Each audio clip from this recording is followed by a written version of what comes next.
మీరు బ్రాండెడ్ టీవీలో పెట్టినంత ఇన్వెస్ట్మెంట్ 1 ఇయర్ తర్వాత ఎందుకు పెట్టామని అనిపిస్తుంది. ఎందుకంటే మీకు అప్గ్రేడ్ అయిపోతాయి. టీవీస్ జనరేషన్స్ మారిపోతూ ఉంటాయి కాబట్టి దానికి ఆప్టికల్ లేదు, హెచ్డిఎంఐ ఏఆర్సీ లేదు, ఇయర్ ఫోన్ జాక్ ఉంది. హోమ్ థియేటర్ మీరు జేబీఎల్ కానీ బోట్ కానీ తీసుకున్నారు, అందులో మీకు ఆప్టికల్ హెచ్డిఎంఐ ఉంది. ఇప్పుడు ఈ టీవీలో మీకు ఇయర్ ఫోన్ జాక్ ఒకటే ఉంది కదా, టీవీ మీరు కనెక్ట్ చేయలేరు దానికి. హాయ్ ఫ్రెండ్స్ ఇదైతే అన్బాక్సింగ్ వీడియో, రివ్యూ వీడియో లాంటిది అయితే ఏం కాదు. నా నుంచి అందరికీ ఒక స్మాల్ సజెషన్ వీడియో. అంటే చాలామంది కన్ఫ్యూజన్లో ఉంటారు కదా, బ్రాండెడ్ టీవీ తీసుకోవాలా, నాన్ బ్రాండెడ్ టీవీ తీసుకోవాలా, రెండింటికి డిఫరెన్స్ ఏంటి, అసలు బ్రాండెడ్ టీవీ తీసుకుంటే లైఫ్ ఎక్కువ వస్తుందా, నాన్ బ్రాండెడ్ టీవీ తీసుకుంటే లైఫ్ ఎక్కువ వస్తుందా అని చాలామందికి ఒక కన్ఫ్యూజన్ ఉంటుంది అనమాట. ఈ వీడియోలో ఫుల్ డీటెయిల్గా ఎక్స్ప్లెయిన్ చేస్తాను, మీరు ఏ టీవీ తీసుకుంటే మీకు బెటర్ అని. సో వీడియో అక్కడ స్కిప్ చేయకుండా వీడియో లాస్ట్ వరకు చూడండి. అలాగే మీ ఫ్రెండ్స్ అండ్ ఫ్యామిలీ మెంబర్స్కి షేర్ చేయండి, వాళ్ళకు కూడా మేబీ యూజ్ అవ్వచ్చు వీడియో. అలానే మన ఛానల్ సబ్స్క్రైబ్ చేసుకోండి. నీకు లేట్ చేయకుండా వీడియో స్టార్ట్ చేద్దాం. ఫ్రెండ్స్, మనం ఫస్ట్ బ్రాండెడ్ టీవీ గురించి మాట్లాడుకుంటే మాత్రం మనకి బ్రాండెడ్ టీవీ అనగానే ఎప్పటి నుంచో వింటున్న నేమ్స్, మేజర్ బ్రాండ్స్ వచ్చేసి సోనీ, శాంసంగ్, ఎల్జీ, ఇంకా చాలానే ఉన్నాయి. మనకైతే రెగ్యులర్గా వినే నేమ్స్ అయితే ఇవే. సోనీ ఉందా, శాంసంగ్ టీవీ ఉందా, ఎల్జీ టీవీ ఉందా, ఏమైనా ఎక్కువ అడుగుతాము. అండ్ నెక్స్ట్ లేటెస్ట్గా ట్రెండ్ అయ్యేది ఎంఐ కూడా ప్రజెంట్ ట్రెండ్ అవుతుంది. మనం ఈ టీవీ మీద ఫోకస్ ఎందుకు పెడతామంటే వీళ్ళు పబ్లిసిటీ ఎక్కువ చేసుకుంటారు కాబట్టి. ఒక మేజర్ రీజన్ అది పబ్లిసిటీ వల్ల మనకి నేమ్స్ అన్నీ బాగా అలవాటు అయిపోయాయి. మనకి కొత్త కొత్త ఫీచర్స్ అన్ని వీళ్ళు తీసుకొస్తారు. అంటే బ్రాండెడ్ టీవీస్ కొత్త కొత్త ఫీచర్స్ లేటెస్ట్గా తీసుకొస్తారు కాబట్టి మనకి ఎక్కువ దీనికి అట్రాక్ట్ అవుతాం బ్రాండెడ్ టీవీస్కి. అండ్ అలానే మనం నాన్ బ్రాండెడ్ టీవీ విషయానికి వస్తాం కదా, వీళ్ళు పబ్లిసిటీ మీద అసలు ఫోకస్ చేయరు. ఎందుకంటే వీళ్ళకి బడ్జెట్ తక్కువలో చూస్తారు. నాన్ బ్రాండెడ్ టీవీస్ ఎప్పుడైనా సరే బడ్జెట్ తక్కువలో ఉంటుంది. మీకు బ్రాండెడ్ టీవీస్ తీసుకుంటే బడ్జెట్ హైలో ఉంటుంది, అంతే కదా. చాలామంది బాగా అబ్జర్వ్ చేయండి, మీకు బ్రాండెడ్ టీవీ ఉన్న ఆఫ్ రేట్లో మీకు నాన్ బ్రాండెడ్ టీవీ వచ్చేస్తుంది. డిఫరెన్స్ ఏంటంటే మీకు ఏమైనా డెవలప్ చేశారంటే, న్యూగా ఫీచర్స్ ఏమైనా డెవలప్ చేశారంటే బ్రాండెడ్ టీవీ వాళ్ళే మనకి డెవలప్ చేస్తారు. సో అందుకే వాళ్ళ ఇంటెలిజెన్స్, అంటే వాళ్ళ సైంటిస్టులు కానీ లేకపోతే వాళ్ళ ఇంజనీర్స్ కానీ ఏమైనా ఎఫర్ట్స్ పెట్టినందుకు దానికి కొంచెం మనీ.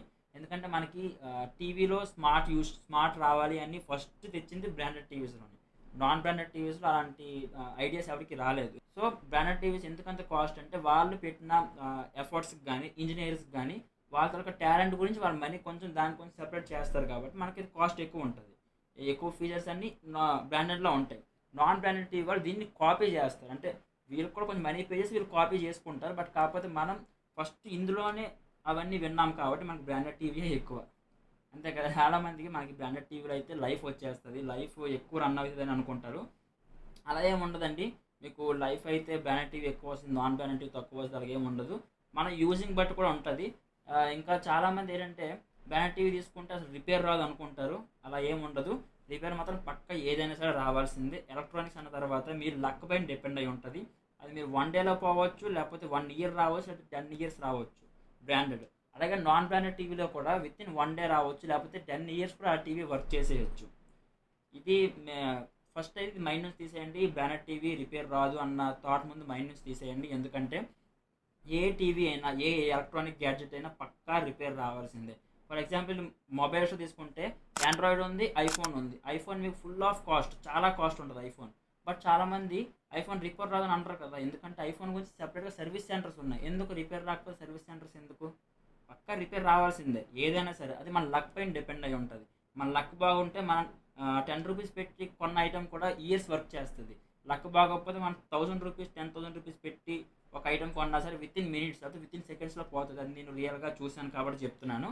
చాలా వరకు ఎలక్ట్రానిక్ గ్యాడ్జెట్ పైన అంత నమ్మకం పెట్టుకోవద్దు. ఎందుకంటే దానికైతే గ్యారంటీ ఉండదు, లైఫ్కి గ్యారంటీ ఉండదు. ఎందుకంటే ప్రజెంట్ ఇప్పుడు మనుషులకి గ్యారంటీ ఉండట్లేదు అంటారు కదా, అలానే ఎలక్ట్రానిక్స్ కూడా అంత ఉండదు. మన బ్రాండెడ్ టీవీ అయితే కొంచెం లైఫ్ ఓకే వస్తుంది, కాదనట్లేదు. బట్ నాన్ బ్రాండెడ్ కూడా మీకు లైఫ్ వస్తుంది. మీరు ఒకవేళ తక్కువ ప్రైస్లో తీసుకోవాలనుకుంటే నాన్ బ్రాండెడ్కి వెళ్ళండి. ఎందుకంటే ఇప్పుడు బ్రాండెడ్ టీవీలో ఇయర్కి కొత్త కొత్త అప్డేట్స్ వచ్చేస్తున్నాయి. ఫస్ట్ మనకి స్మార్ట్ టీవీ అన్నారు, దాని నెక్స్ట్ మనకి ఆండ్రాయిడ్ టీవీ వచ్చింది, దాని నెక్స్ట్ గూగుల్ టీవీ వచ్చింది, దాని నెక్స్ట్ వెబ్ వాయిస్ వచ్చింది. ఇలా చాలా చాలా స్టెప్ వైజ్ వచ్చాయి. ఇప్పుడు మీరు ఎక్కువ కాస్ట్ పెట్టి స్మార్ట్ టీవీ తీసుకున్నారు, ఫర్ ఎగ్జాంపుల్ 20,000 పెట్టి స్మార్ట్ టీవీ తీసుకున్నారు. అదే స్మార్ట్ టీవీ మీకు 10,000 లేకపోతే 9,000లో నాన్ బ్రాండెడ్లో వచ్చేస్తుంది. ఫీచర్స్ రెండు సేమ్. ఇప్పుడు 1 ఇయర్ తర్వాత ఆండ్రాయిడ్ టీవీ వచ్చింది అనుకోండి, మీరు ఇప్పుడు ఈ 20,000 పెట్టిన టీవీ వెంటనే అమ్మలేరు, మళ్ళీ ఇంకో టీవీకి మీరు అప్గ్రేడ్ అవ్వలేరు, అంతే కదా. అదే ఈ 9,000 పెట్టిన టీవీ అన్నది మీరు వేరే వాళ్ళకి ఆఫ్ రేట్కి ఇచ్చేసుకున్నా సరే మీకు బాధ ఉండదు. ఎందుకంటే 1 ఇయర్ యూజ్ చేసాం కాబట్టి ఆఫ్ రేట్కి ఇచ్చేసి మీరు ఆండ్రాయిడ్ టీవీ నాన్ బ్రాండెడ్లో తీసుకున్నా సరే పర్లేదు. నాకు తెలిసి నీకు అర్థమైంది అనుకుంటా. అర్థమైపో కొంచెం ముందుకెళ్ళి మళ్ళీ చూడండి. మీరు బ్రాండెడ్ టీవీలో పెట్టినంత ఇన్వెస్ట్మెంట్ 1 ఇయర్ తర్వాత ఎందుకు పెట్టామని అనిపిస్తుంది. ఎందుకంటే మీకు అప్గ్రేడ్ అయిపోతాయి. టీవీస్ జనరేషన్స్ మారిపోతూ ఉంటాయి కాబట్టి మీరు ఇంత కాస్ట్ పెట్టి 32 ఇంచెస్ ఒక రేట్ పెట్టి తీసుకున్న తర్వాత నెక్స్ట్ ఇయర్ మీకు ఆ ఫీచర్స్తో ఏమీ ఉండవు. ఫర్ ఎగ్జాంపుల్ స్మాల్ ఎగ్జాంపుల్ చెప్తున్నాను. హోమ్ థియేటర్స్ అప్పుడు ఓల్డ్ ఉండేవి కదా, దాన్ని నెక్స్ట్ మీకు ఆప్టికల్ దించారు. ఐడియా ఉందనుకుంటే చాలామంది ఆప్టికల్ HDMI ARC ఉండేది. ఇప్పుడు 32 ఇంచెస్ సోనీ టీవీ మీరు 25,000 పెట్టి ఒక టీవీ తీసుకున్నారు. దానికి ఆప్టికల్ లేదు, HDMI ARC లేదు, ఇయర్ ఫోన్ జాక్ ఉంది. హోమ్ థియేటర్ మీరు JBL కానీ బోట్ కానీ తీసుకున్నారు, అందులో మీకు ఆప్టికల్ HDMI ఉంది. ఇప్పుడు ఈ టీవీలో మీకు ఇయర్ ఫోన్ జాక్ ఒకటే ఉంది కదా, టీవీ మీరు కనెక్ట్ చేయలేరు. దానికి టీవీ అప్గ్రేడ్ చేయాలి.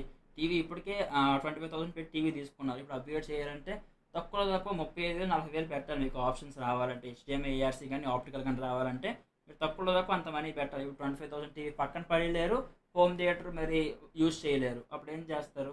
సో మీరు నాన్ బ్రాండెడ్ టీవీ తీసుకుంటే తక్కువలో కూడా మీకు ఆప్టికల్ HDMI ARC ప్రొవైడ్ చేసిన టీవీస్ ఉన్నాయి. నేను కూడా చాలా అన్బాక్సింగ్ చేశాను. దాని తాలూకా లింక్స్ అన్ని ఇక్కడ కార్డులో వదిలేస్తారు, లేకపోతే డౌన్ డిస్క్రిప్షన్ కూడా ప్రొవైడ్ చేసి చెక్ చేయండి. మీరు ఆ టీవీస్ కూడా ఆ ఆప్షన్స్ తక్కువ రేట్లో కూడా ప్రొవైడ్ చేస్తున్నారు. సో కొంచెం ఆలోచించండి. బ్రాండెడ్ టీవీ వైపే వెళ్ళాలి అన్న థాట్ అయితే ఎక్కువ పెట్టుకోవద్దు. జనరేషన్స్ మారిపోతూ ఉంటే నాన్ బ్రాండెడ్లో కూడా మీకు వచ్చేస్తాయి అవన్నీ. మీరు అప్గ్రేడ్ అవ్వాలి, మీరు డైలీ చేంజ్ చేస్తూ ఉండాలంటే మీరు సింపుల్గా నాన్ బ్రాండెడ్కి వెళ్ళండి. లేదు మేము లైఫ్ లాంగ్ ఇదే టీవీ యూజ్ చేస్తాము, మాకు ఇది సెంటిమెంట్ టీవీ అంటే మీరు బ్రాండెడ్ టీవీకి వెళ్ళండి. But maximum non branded TV better, తక్కువలో మీకు ఎక్కువ ఫీచర్స్ వస్తాయి. అండ్ నెక్స్ట్ చాలామంది ఇదే టీవీ మాకు సెంటిమెంట్ అని ఉంటారు కదంటే మేము సోనీయే ఫ్యాన్స్, మాకు టీవీ మాత్రమే సోనీయే యూజ్ చేయాలి, మాకు అది చూసినట్టు ఉంటుంది. అలా గండోలు మాత్రమే బ్రాండెడ్కి వెళ్ళండి. లేదు మాకు టీవీ ఓకే, మేము సంవత్సరం వాడిన తర్వాత అప్గ్రేడ్ అవుతాము, సంవత్సరానికి ఇంట్లో ఏదో కొత్త వస్తువు కొనాలనుకుంటున్న వాళ్ళు మాత్రం నాన్ బ్రాండెడ్కి వెళ్ళిన ప్రాబ్లం లేదు. మీకు నాన్ బ్రాండెడ్ ఏం రిపేర్ ఏమి వచ్చేవు. మా ఇంట్లో కూడా నేను యూజ్ చేస్తుంది నాన్ బ్రాండెడ్ టీవీ యూజ్ చేస్తున్నాను, మరి బ్రాండెడ్ టీవీకే వెళ్ళాలని అయితే ఏం లేదు. మీకు వీడియో ఎలా అనిపించిందో డౌన్ కామెంట్ చేయండి. నేనైతే మ్యాక్సిమం ట్రై చేశాను మీకు అర్థమయ్యేలా చెప్పడానికి. అర్థమైందో లేదా డౌన్ కామెంట్ చేయండి. అలా మీ ఫ్రెండ్స్ అండ్ ఫ్యామిలీ మెంబర్స్కి షేర్ చేయండి. వీడియో నచ్చితేనే షేర్ చేయండి, లేదంటే మీ ఇష్టం, పర్లేదు. అండ్ మన ఛానల్ సబ్స్క్రైబ్ చేయడం మాత్రం మర్చిపోవద్దు. Thank you.